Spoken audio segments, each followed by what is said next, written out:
Good morning. Ngasigi card ki message yengase Rashi ki matung ina ko ka trying to katang thok jarage trying to chidai ko isha isha gi Rashi mapado khala ka amai toroga yingmin rase ko Rashi tara ni thoi card tara ni thoi ko so first card se da later ko first card se Mesh Brisha Mithun adagi Karkat Singha Kaina ko adagi Tula laire Brishik laire next na kaino dhanu ko dhanu gi matungda akoi gi makar le ko hadi kumba then minna ko silere ko koi ka trying to ko khoi first ko mesh rashi gi ni ngase mesh rashi gi thabai khang gum yam da chin ba ko pa damaina oina oire ko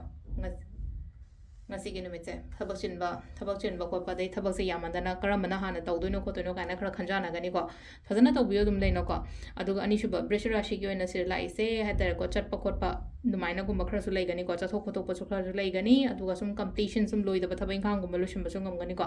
सेना कोइ gi कनो को मिथुन राशि gi ओइना हार थवाइ नुवाइ तब खोतबा माइ तर ले को अदुगा कर्क राशि गिन खर तप ngasi ओइगदब थबक तो ngasi gi मोता हयिंग नि खंगदे हंगचिनि खंगदे दुमाइ तर को नेक्स्ट सिना कोइ gi सिंगर राशि gi ओइना हानि प्रॉब्लम्स कुम बगै गो मचा खल ले एकदम फरकनी को पैसा gi ओइरो अमा ओइरो को कईना को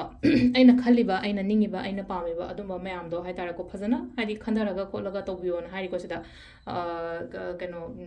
आइडियाज थॉट्स लेरिब सुगुम मैम से को थबा इंखांगुम पांथोके खोटके काना खलगदी फजना खंदरगा तुला को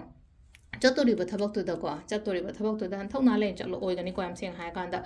ब्रिचिक की ओइना सेदा लाइसे नंग चटके तौगे हाना खले पोतो खोंग थांगजलो यारे को अदुगा धनु आइना अपांबा आइना निंगीब खोलिब सुगुम मैम से फुलफिल ओइगनी को अदुगा सिसना खोगी मकर इजना हाइदी प्रॉब्लम्स मैम दगी तपना इस थोलक ओइना ओइबदो अदुगा नेक्स्ट की सेना कनो को कुंभराशि की ओइना सिलेसे हाइदी सिसु आई दो कईनो खरा हौगे खोटके काइना खली को अइना हौगे हाइना खलीब पोट मैम दो हौबदी याइ को सिदा खंदंग खलगा लेगनो लास्ट की मिन्ना हाइदी येना बखोना बलेरगना सिदा ले को एवरीथिंग आइगी अइना ngamba खोटपा दमाइ त अइना काइद्रगदी अइना लांद्रगदी अइंगोंदा ngमगनी को अदुगी पोत म ले को अदु सिदा ले को खोई राशि की मतुंगिना tarot card reading ma'am thank you